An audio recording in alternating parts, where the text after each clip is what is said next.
Hey, what's going on, guys? It's your boy Randage, the Upstart Echelon, and today I'm going to be showcasing another one of my signature decks in zombies. The first thing you're going to see when you notice this list is we're running triple of each recruiter in Giant Rat and Pyramid Turtle.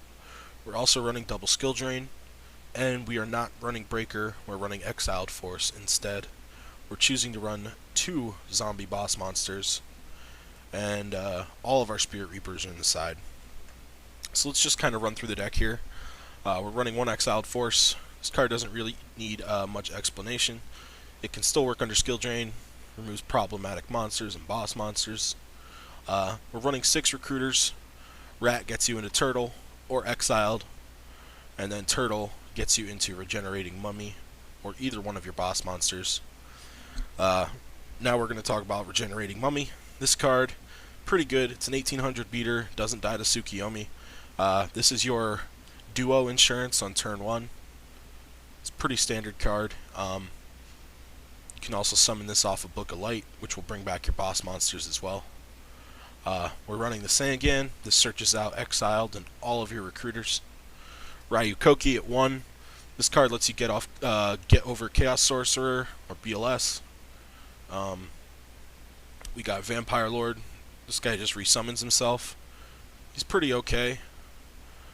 We got 2 Book of Life. You can run this at 2 or 3. I like 2. I like my ratios to be more consistent. This is one of the best cards in zombies. This is why zombies are good alongside Creature Swap. We got 2 Book of Moon. Pretty standard card. It's insurance for a lot of different opponent back rows. Helps you stop Thousand Eyes. I don't like Book of Moon at 3 in zombies because we don't really have flip effect monsters to benefit like in the Gravekeeper list. 2 Creature Swap. This is just one of the best cards in zombies. We're running Delinquent Duo, of course. We got the whole Trinity package here. MST, standard. 2 Noblemen of Crossout. Gotta run this card. It's just really, really good. Snatch Steal, like I talked about in my previous video. Some people think without Tsukiyomi or a tribute, you shouldn't run this card. But in this deck, we actually do have tributes. So it's a little bit more justified in that aspect. Running Call the Haunted over Premature Burial. I'll kind of quickly go over why I do that. Premature Burial is obviously a better card 1-to-1 than Call. They each have their benefits, but in my opinion, since we're running Skill Drain and Solemns, life points are going to be a little bit more important in our matchup, in all of our games. So Call the Haunted, in my opinion, is better than Prem in this situation, and you can also use this in Battle Phase. We got 3 Compulse. Pretty good card. Bounces all your cards, protects you from back row, protects you from creature swaps, which generally isn't going to hurt our deck, but if we have one of our boss monsters out, it can be kind of detrimental. Bounces Thousand Eyes, etc. We got Mirror Force, one of the best cards in this format at 1. Running Ring of Destruction. It's pretty much the same exact conversation as Mirror Force here. 2 Skill Drain. This card lets you win a lot of matchups. At 3, I think it's a little too cloggy. But this card's really good. All of our recruiters work under it. Exiled works under it. We don't really care if we turn off Ryukoki. Sangan and Vampire Lord work under it. And Mummy's effect only works from hand. 3 Solemn to protect our board, protect our back row, protect everything we need, and stop our opponent's push. And then 3 Trap Dust Shoot. This card's really good. It stops a lot of the common matchups like Sork, Chaos Sorks, and other combo decks. But really, this card's really good because it allows you to maintain tempo, and with zombies, I like to play zombies extremely, extremely aggressive. I think this is really good insurance. So quickly going into the side deck here, we got Injection Fairy Lily. The reason I'm not main decking this card is because of Skill Drain.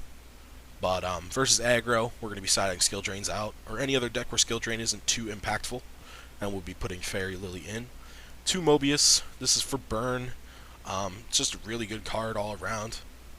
3 Spirit Reaper in the side.